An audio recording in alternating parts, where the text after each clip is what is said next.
In this video, I'm going to go ahead and show you how you can create a board on Trello. For more tutorials, make sure you subscribe, and let's get right into it. So this is a super simple thing to do. What you want to go ahead and do is come over to Trello, and then you'll be brought to this page here, which is the home page. So what you want to go ahead and do once you're here is go ahead and click on this plus in the top right corner, or you can go ahead and click on create new board right here. So go ahead now and click on there, and then go ahead now and select create board. And then once you've done that, you've got a couple of options here. You can go ahead and you can change the theme. You can go ahead and change the visibility of it. So you can go ahead and set it to private or public. And then you can go ahead and select a new theme for your board. So I'm just going to go ahead now and select start with template. Then what it will do is it will go ahead and bring up a load of templates for you to go ahead and choose from. And you can go ahead and literally select whichever you want. So I'll just go ahead and select this one here.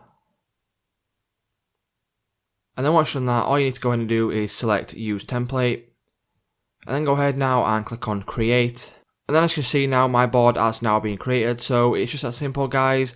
If this video did help you out, please remember to leave a like, comment, subscribe to the channel, and I'll see you in the next one.